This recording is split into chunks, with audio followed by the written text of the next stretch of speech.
കരിപ്പൂർ വിമാനത്താവള വികസനത്തിന് ഭൂമി വിട്ടു നൽകേണ്ടതില്ലെന്ന് പ്രദേശവാസികളുടെ തീരുമാനം. സർക്കാരുമായുള്ള ചർച്ചകൾക്ക് പിന്നാലെ ഇരകളുടെ പ്രത്യേക യോഗം ചേർന്നാണ് സമരസമിതി നിലപാട് കടുപ്പിച്ചത്. വിമാനത്താവളത്തിന്റെ ഒഴിഞ്ഞുകിടക്കുന്ന ഭൂമി വികസനത്തിന് ഉപയോഗിക്കണമെന്നാണ് സമരസമിതിയുടെ ആവശ്യം. വിമാനത്താവള വികസനത്തിന് ഭൂമി ഏറ്റെടുക്കൽ നടപടികളെ എന്ത് വില കൊടുത്തും ചെറുക്കാനാണ് സമരസമിതിയുടെ തീരുമാനം.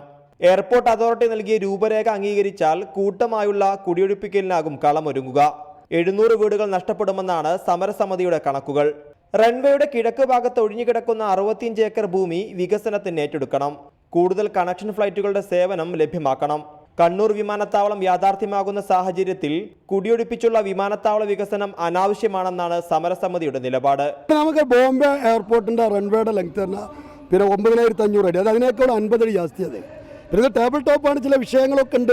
എങ്കിൽ പോലും അവരടുത്തുള്ള ഒരു 65 ഏക്കർ ഉണ്ട് ഇവിടെ ഒഴിഞ്ഞു കിടക്കുന്നത്. അതൊക്കെ ഡെവലപ്പ് ചെയ്ത് കഴിഞ്ഞാൽ സാമാന്യമായി നല്ല രീതിയിൽ നടത്തിക്കൊണ്ടുപോകാനുള്ള സൗകര്യമുള്ള എയർപോർട്ടാക്കി ഇത് വർദ്ധിപ്പിക്കാം. അന്താരാഷ്ട്ര നിലവാരമുള്ള ടെർമിനലിനും റൺവേ നവീകരണത്തിനുമായി 485 ഏക്കർ ഭൂമിയാണ് ആവശ്യമുള്ളത്. സ്ഥലമേറ്റെടുക്കൽ നടപടികൾക്കായി സ്പെഷ്യൽ ഓഫീസറെ നിയമിച്ച് സർക്കാർ മുന്നോട്ടു പോകുമ്പോഴാണ് നിലപാട് കടുപ്പിച്ച് സമരസമിതി രംഗത്തെത്തിയിരിക്കുന്നത്. ഷെഫീഖ് തച്ചുപറമ്പൻ, റിപ്പോർട്ടർ, മലപ്പുറം.